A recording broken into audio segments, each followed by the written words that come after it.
त्याच्यातून जे धरणाच्या मधोमध त्यांचे बंगले आहेत, म्हणजे त्यांचं सिवेज कुठे जातं? त्याने काय स्पेशल ट्रीटमेंट प्लांट इथे ठेवलेला आहे? नाही. साधा कुठेतरी तुमचा कशाला काय म्हणजे फिल्टर म्हणजे तिथे थोडाफार कुजून नंतर पाणी तलावातच येतो.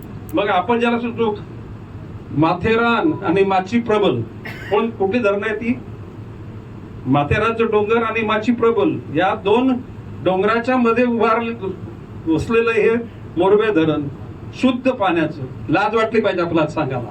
शुद्ध पाण्याचं गेल्या वर्षी बोलतो तुम्ही काय केलं? फक्त नोटिसा दिल्या. माझी आई सांगायची आजचं पाठ आणि मागचं सपाट.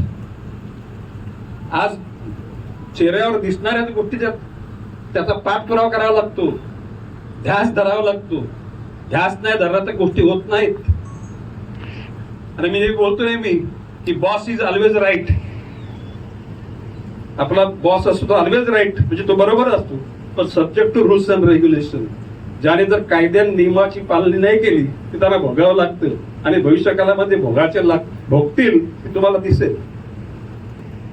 आणि ह्या बाबतीमध्ये मी सांगतो अरविंद शिंदे का मी अदरवाईज तुमच्यावर केस टाकेल. नवी जनतेला सांगेल की तुम्हाला खोटं सांगतात. हे शुद्ध पाणी तुम्हाला येणाऱ्या पाण्याचा जो उद्भव आहे त्या उद्भवामध्ये वस्ती करणारे लोक आहेत, त्यांचं एकूण मल बिल सगळं तुमच्या पाण्यामध्ये येतं. पाणी पिल कोण माणूस? जरी इथून तुमच्या कुठला तो आपला फिल्टर प्लांट येते भोकर, पण तिथं फिल्टर होत असेल, क्लोरिनेशन होत असेल, परंतु आमच्या तलावामध्ये वस्ती करून लोक राहतात, त्यांचं मलमूत्र त्या पाण्यामध्ये येतं. ही बाब सुद्धा शरम आपल्याला शरम वाटली. आणि या शहराचा मी नागरिक म्हणून मला तर शरम. आणि म्हणून बोललो होतो की गाव पण आणि एवढं बोललो होतो की या संपूर्ण आपला जो कॅचमेंट एरिया आहे त्याला कुंपण घाला बोललो होतो ना मी.